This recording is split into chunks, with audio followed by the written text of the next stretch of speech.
Que alegria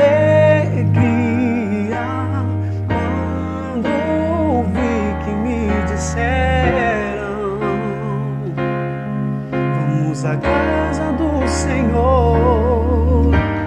Que alegria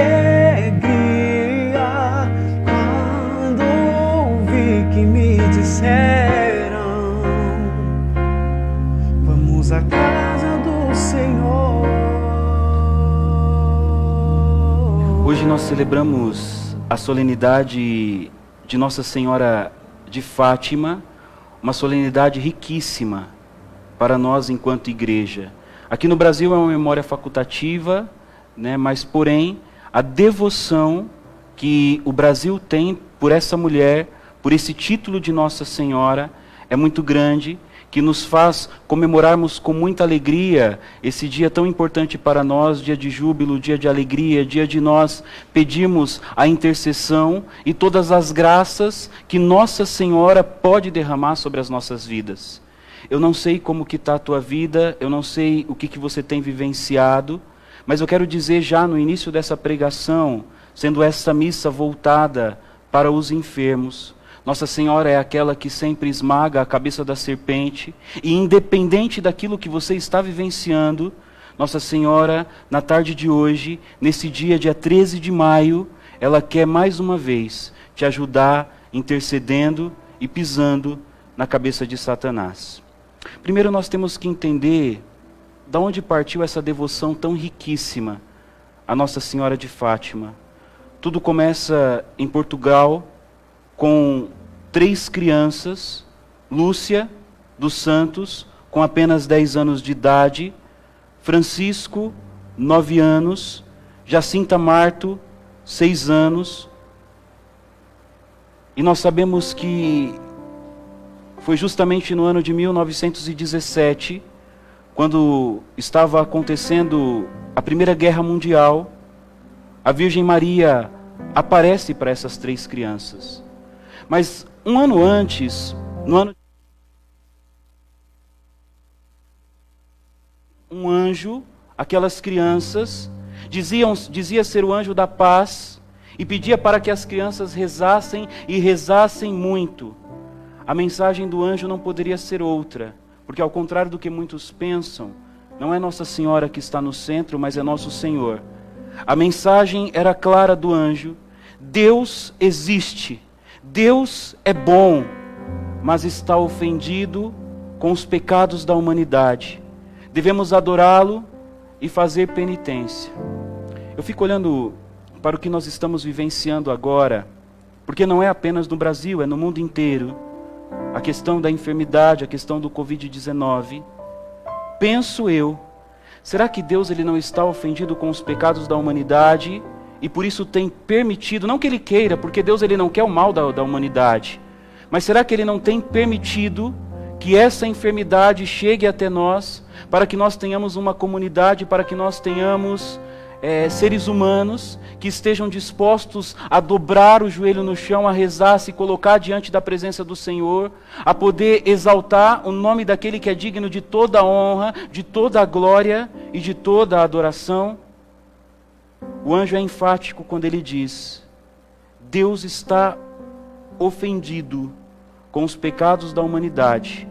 Devemos não apenas adorá-lo, mas também fazer penitência pelos pecadores. A primeira aparição se dá no dia 13 de maio de 1957.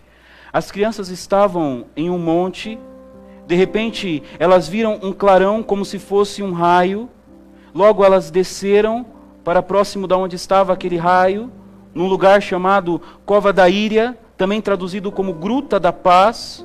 Uma linda senhora, num raio de luz, dizia às crianças: rezem o rosário todos os dias.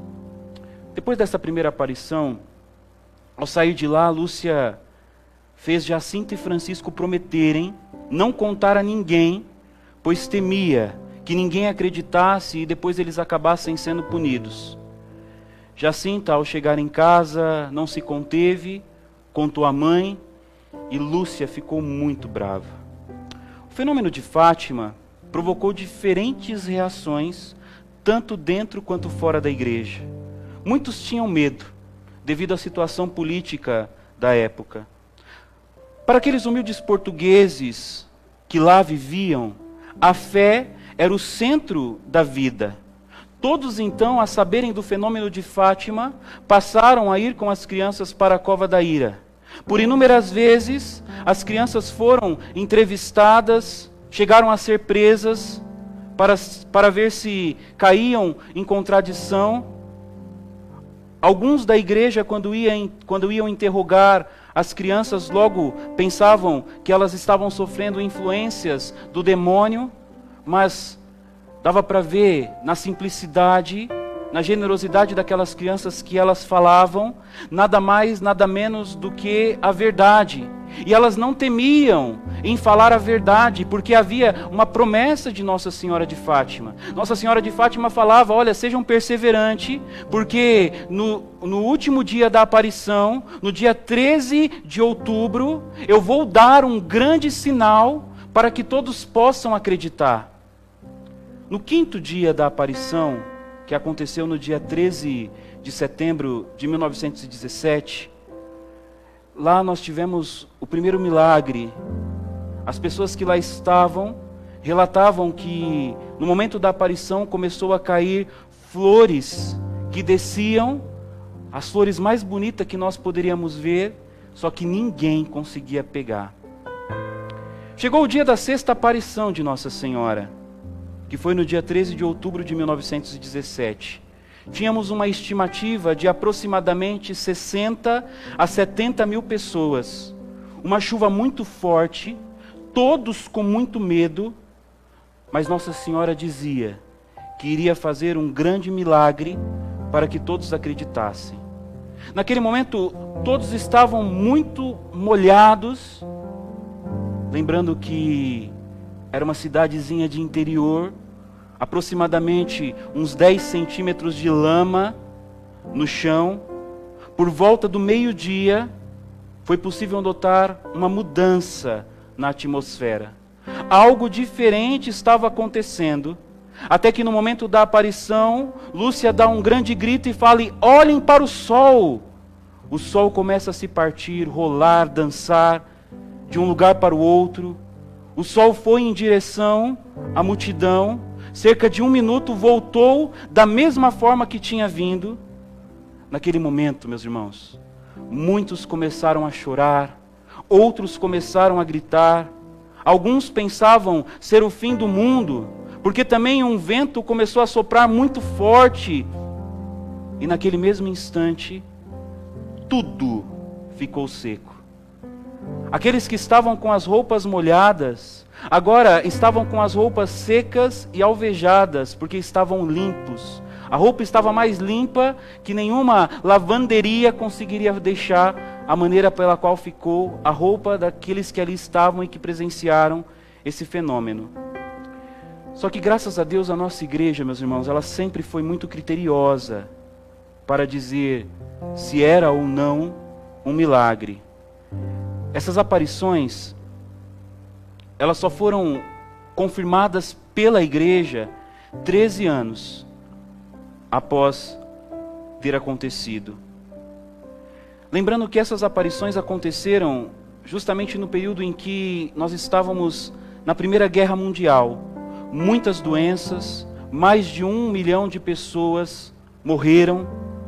E a única coisa que Nossa Senhora de Fátima pedia às crianças e ao mundo, que é justamente o que ela está pedindo para nós no dia de hoje: prece e penitência, pela conversão dos pecadores, pois é pela oração que nós conseguimos consolar a Deus. O rosário que nós cristãos católicos rezamos é um jardim de rosas, é um refúgio da confusão que está ao nosso redor. Esse tempo de pandemia não teria melhor momento do que, confinado na sua casa, você pegar o Santo Rosário e rezar, fazer essa meditação belíssima, na qual aparentemente parece que o centro é Nossa Senhora, mas não é, o centro é o Cristo. Ela mesma sempre disse isso: fazei tudo o que Ele vos disser. Ao mesmo tempo, o Santo Rosário, ele é um ato repetitivo, uma meditação que atinge o lobo frontal do cérebro, fazendo-nos perder a noção da individualidade. Porque quando nós rezamos o Santo Rosário, nós não rezamos sozinhos. Nós rezamos com e por toda a humanidade. Lúcia, durante as aparições, ela foi responsável em guardar os segredos revelados a Nossa Senhora. A pedido de muitos, ela escreveu, no ano de 1935, as primeiras memórias de tudo aquilo que aconteceu, mas ela não contou tudo. Somente depois de um pedido mais rigoroso, no ano de 1941, ela faz uma segunda edição, contando tudo aquilo que havia acontecido durante as aparições. E segundo Lúcia, o segredo é composto de 3 partes diferentes. A primeira parte, a visão do inferno. Nos escritos, Lúcia fala o seguinte: Nossa Senhora nos mostrou um grande mar de fogo. Parecia estar sobre a terra, mergulhado nesse fogo, almas humanas, enegrecidas ou avermelhadas. Os demônios distinguiam-se por formas horríveis, gritos, que durou por apenas um instante. O seu imaculado coração deveria ser venerado no mundo. Deus desejava estabelecer no mundo a devoção ao Imaculado Coração. Se o mundo não se consagrar, acontecerá uma Segunda Guerra Mundial, ainda pior do que a primeira, no reinado de Pio XI. Deus vai castigar o povo através da guerra. Haverá fome e perseguição. Nós sabemos que de fato aconteceu a Segunda Guerra Mundial antes dos nazistas invadirem a Polônia. A segunda parte dos Segredos de Fátima vai dizer: se atenderem o pedido de Nossa Senhora, a consagração da Rússia, impediremos a Segunda Guerra Mundial. A Rússia se converterá e a paz reinará. Caso contrário, haverá guerra e perseguição à igreja. Muitos serão torturados e várias nações aniquiladas. Bomba nuclear, guerra nuclear, muitas coisas irão acontecer. As igrejas da Rússia, como nós bem sabemos, foram atacadas com o comunismo. Espalhou-se também o ateísmo, uma sociedade que já não tinha mais Deus como centro de todas as coisas. Existia o desejo de consagração da Rússia ao Imaculado Coração. Em 1940, Lúcia escreve ao Papa pedindo essa consagração. No ano de 1942, o Papa consagrou o mundo ao Imaculado Coração de Maria. Em 1952, foi consagrado o povo da Rússia ao Imaculado Coração, mas Lúcia dizia que deveria ser todos os bispos. A terceira parte do segredo, Lúcia não revelou de imediato. Ela encaminhou uma carta ao Vaticano que ficou arquivada lá. Essa carta se referia à visão do Papa sendo atingido. Lúcia vai dizer assim: vimos um anjo com espada flamejante na mão esquerda, apontando para o chão com a mão direita, gritando em alta voz: penitência, penitência, penitência. O Papa havia passado por uma cidade inteira arruinada. Rezou pelas almas dos corpos que encontrou no caminho. Tendo chegado ao topo da montanha, de joelho aos pés da grande cruz, ele foi morto por um grupo de soldados que dispararam belas flechas contra ele. Como bem podemos perceber, meus irmãos, o terceiro segredo está relacionado ao atentado ao Papa João Paulo II. Após alguns dias internado, o Papa disse ao secretário do Estado: está vendo isso que está descrito aqui na carta? Esse sou eu. O atentado aconteceu justamente no dia 13 de maio de 1981. O Papa vai dizer: estive nas garras da morte. A mão de Nossa Senhora de Fátima interveio. A bala foi apontada direto para o seu coração. Depois do atentado, o mais bonito da história, o Papa foi visitar o homem que havia atentado contra a sua própria vida, que dizia: sou um assassino de aluguel, não erro, sou profissional. Foi no momento em que o Papa se ajoelhava diante de Nossa Senhora de Fátima que o tiro aconteceu. E o Papa vai dizer: uma mão guiou a arma, mas a outra guiou a bala.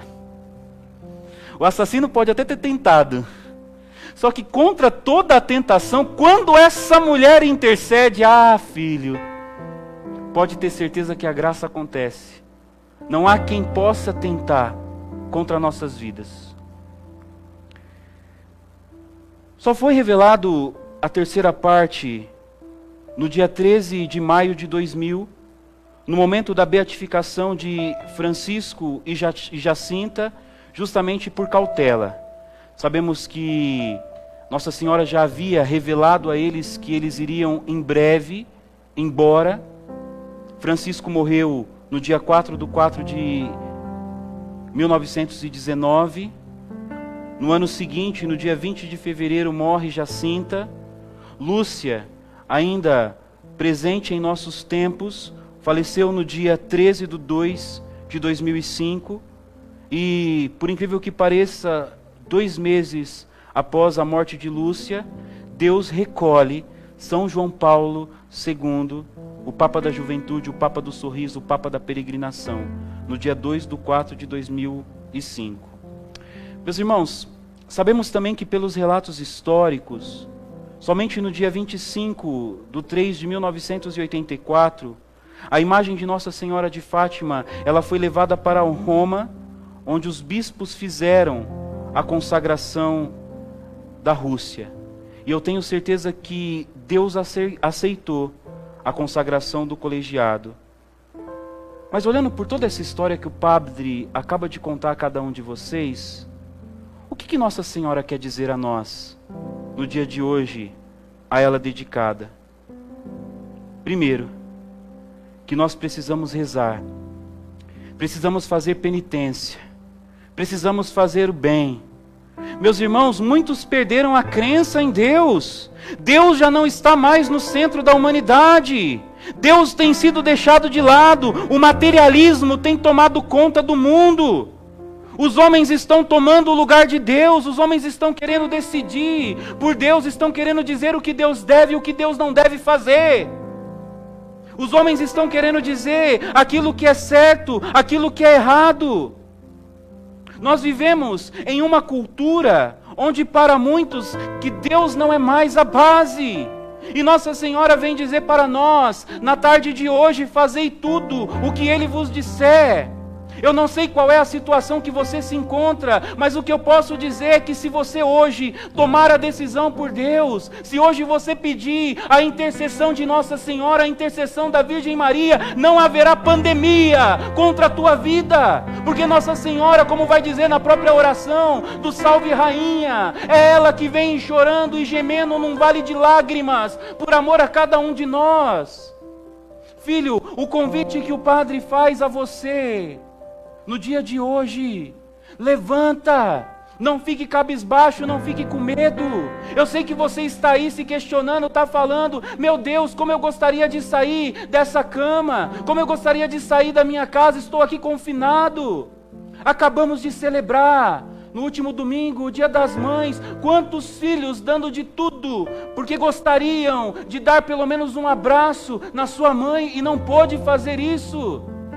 Mas eu quero dizer que esse tempo da pandemia é breve. Existe um Deus que é muito maior do que qualquer pandemia, do que qualquer Covid-19. Eu ouvia no início da transmissão testemunho do seu Paulo, eu não tenho dúvida que foi Nossa Senhora que pegou ele pelas mãos. Eu não tenho dúvida que foi Nossa Senhora que cuidou dele, desde o momento que o coração dele se afligiu, quando descobriu a enfermidade. Aqueles que estão sobre a proteção de Deus, sobre o auxílio de Nossa Senhora, nada pode acontecer. Termino. Tem muitas pessoas que infelizmente não vão morrer pelo Covid-19.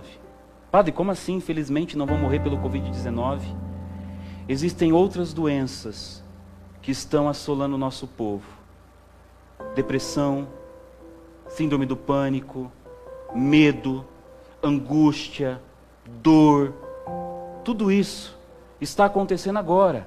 Enquanto todos nós estamos preocupados, e devemos sim, ter essa preocupação de ir lá, tomar todos os cuidados de acordo com a Organização Mundial da Saúde, mas muito mais do que isso, do que adianta você proteger tanto o teu corpo e não se preocupar de entregar a sua alma para Deus? Hoje o Senhor está dizendo para você, filho, não fique aí cabisbaixo, não fique triste, não fique caído. Hoje Deus Ele quer te levantar. Hoje Deus Ele quer te dar vida nova. Hoje Deus Ele quer fazer com que todas essas dores que você tem sentido no corpo e também na alma sejam colocados para longe. Deus conta com você, aquele que te chamou, como vai dizer no livro de Tessalonicenses, capítulo 5, versículo 24, Ele é fiel e é Ele que vai agir na tua vida. Curva a tua cabeça agora, se você puder fechar os seus olhos. Escuta a letra dessa canção, que com certeza vai dizer muito para você na tarde de hoje. Principalmente para você que está pensando que está tudo perdido, porque se tiver perdido, o Senhor vai encontrar agora, como Ele já está encontrando, o principal, que é o teu coração. Deixa Jesus fazer parte da tua vida e peça a intercessão da Virgem Maria na tarde de hoje. Que alegria quando ouvi que me disseram: vamos à casa do Senhor. Que alegria quando ouvi que me disseram: